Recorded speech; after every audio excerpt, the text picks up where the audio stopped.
নমস্কাৰ বন্ধু বান্ধৱীসকল, আছামিজ ইডুহাব নামৰ ইউটিউব চেনেললৈ আপোনাক স্বাগতম জনাইছোঁ। বন্ধু বান্ধৱীসকল, আজি আমি আগন্তুক অসম পুলিচৰ উপপৰিদৰ্শকৰ পৰীক্ষাত সহায় হোৱাকৈ অতি গুৰুত্বপূৰ্ণ কেইটামান সাধাৰণ জ্ঞানৰ প্ৰশ্ন লৈ আহিছোঁ। সেয়েহে ভিডিঅ'টো স্ক্ৰিপ্ট নকৰি শেষলৈকে চাব। ভিডিঅ'টো যদি চাই ভাল পায় তেন্তে লাইক, শ্বেয়াৰ আৰু কমেণ্ট কৰাৰ লগতে ছাবস্ক্ৰাইব কৰিব নাপাহৰিব। আহক এতিয়া আমি আজিৰ প্ৰশ্নকেইটা চাই লওঁ। আজিৰ প্ৰথম প্ৰশ্নটো হৈছে, কলিকতা কি নদী উপত্যকাত অৱস্থিত?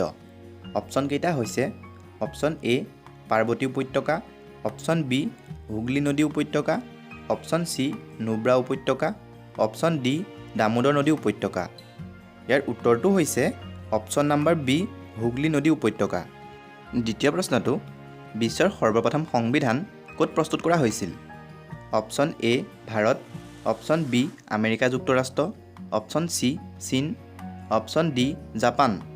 ইয়াৰ শুদ্ধ উত্তৰটো হৈছে অপশ্যন নম্বৰ বি আমেৰিকা যুক্তৰাষ্ট্ৰ।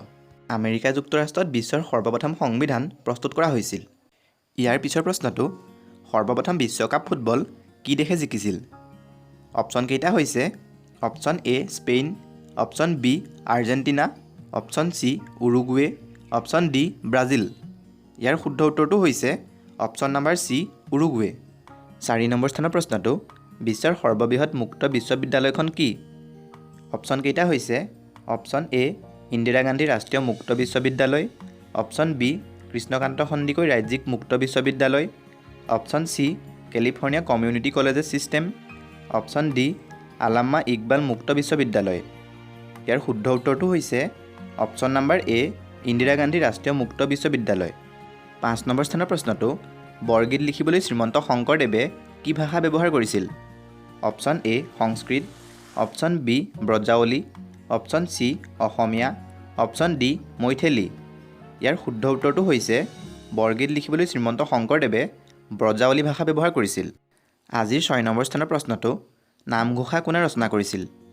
অপশ্যন এ শ্ৰী শ্ৰী মাধৱদেৱ, option B Srimanta Sankardev, option C Madhav Kandali, option D Hem Saraswati. ইয়াৰ শুদ্ধ উত্তৰটো হৈছে option number A Shri Shri মাধৱদেৱ। ইয়াৰ পিছৰ প্ৰশ্নটো, পাল বংশৰ প্ৰতিষ্ঠাতা কোন? Option A Gopal, option B Brahmapal, option C Dharmapal, option D Devapal. ইয়াৰ শুদ্ধ উত্তৰটো হৈছে অপশ্যন নম্বৰ এ গোপাল। ইয়াৰ পিছৰ প্ৰশ্নটো, আহোম শাসকসকলক কোন ঠাইত সৎকাৰ কৰা হৈছিল?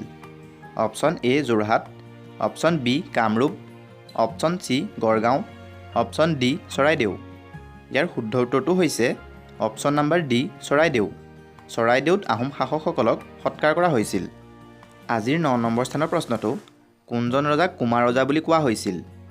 অপশ্যনকেইটা হৈছে option A Lora Raja, option B Bhaskar Varman, option C Pushya Varman, option D ওপৰৰ এটাও নহয়। ইয়াৰ শুদ্ধ উত্তৰটো হৈছে option number B Bhaskar Barman.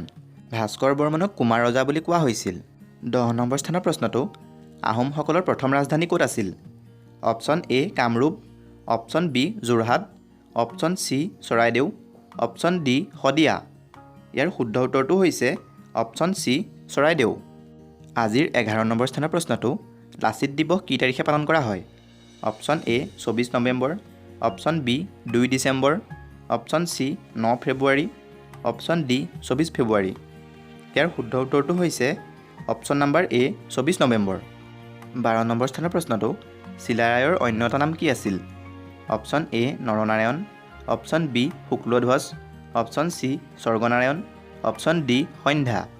ইয়াৰ শুদ্ধ উত্তৰটো হৈছে অপশ্যন বি শুক্লধ্বজ। ইয়াৰ পিছৰ প্ৰশ্নটো, ৰংঘৰ কোনজন আহোম ৰজাই নিৰ্মাণ কৰিছিল? Option A Rajeswar Singha, option B Sivasingha, option C Pramatta Singha, option D Gadadhar Singha. ইয়াৰ শুদ্ধ উত্তৰটো হৈছে অপশ্যন চি প্ৰমত্ত সিংহ।